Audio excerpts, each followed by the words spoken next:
Good morning, everyone.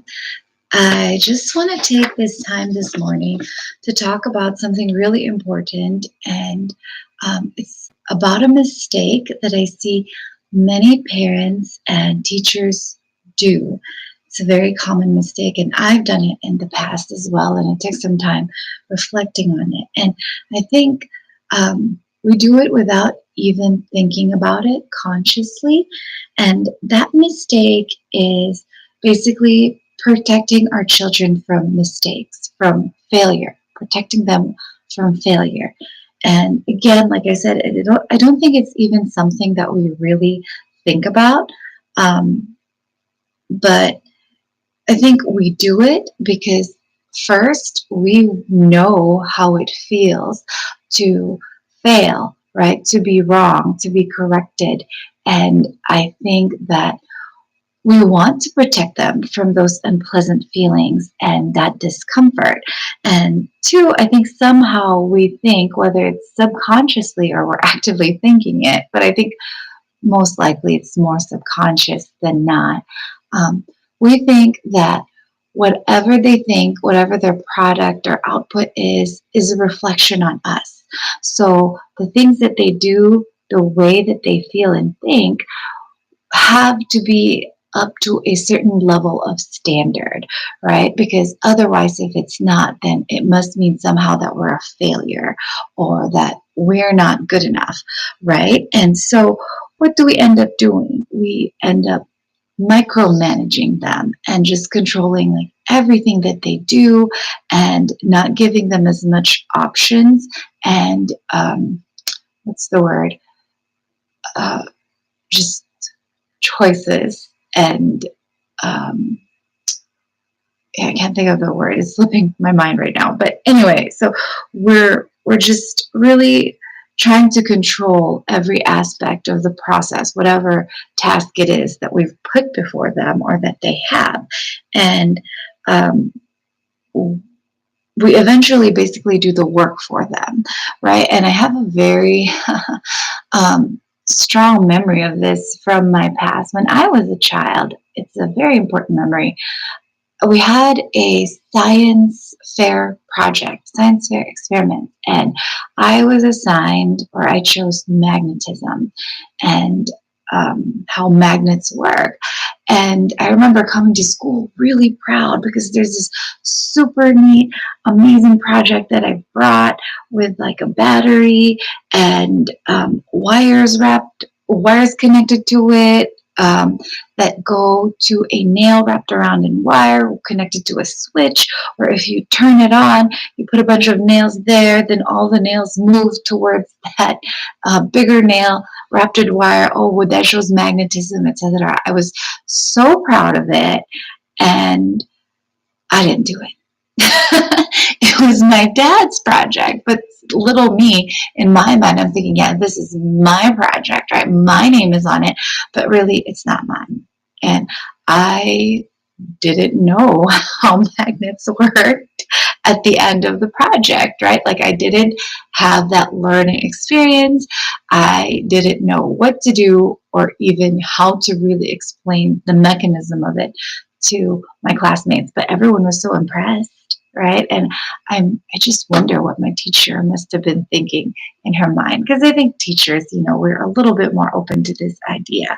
But anyway, just it wasn't my work. And I think what ultimately happened is that not only was I robbed of that learning experience, like really good learning experience to just experiment, trial and error kind of thing, or just research things myself, I was robbed of, um, maybe robbed is too strong of a word, or I didn't have the opportunity to grow in my character, right? And ultimately, that is what we're doing when we're protecting our children from failure and mistakes. We are robbing them of this opportunity to grow in things like humility, um, courage, and perseverance, and just self knowledge.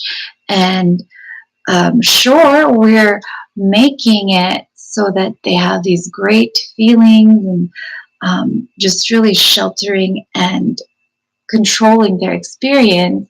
But what is that going to do for them in the future as adults, right?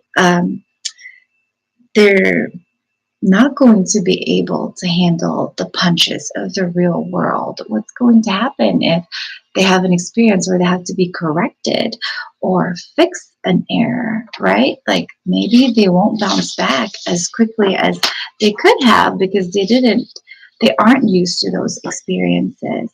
So I think what we need to do instead is to really encourage experimentation and risk taking and allowing our students, our children, to feel safe to fail, safe to make mistakes. But then we can't just like leave them to their own devices. I think what needs to happen is we really need to be just a careful, active observer that guides them, right? Like we look at them and we need to guide them. And I think the way to guide them is to use questions or give them options, right? Using questions that help direct their thinking and that help them focus. But we really have to try to not just give them ultimatums or demands or just say, or really try to influence them towards like a particular choice, at least most of the time.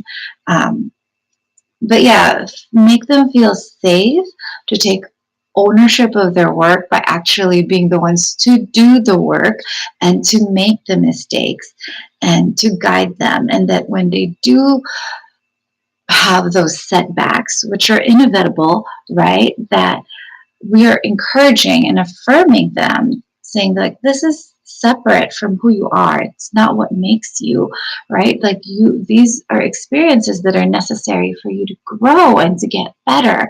And it doesn't mean that you're a failure, right? And here's another really important thing, teachers and parents, it doesn't mean that you're a failure, right? When your kids make these mistakes and fail, I know we feel like it's a reflection of us, but we have to remember they're not us.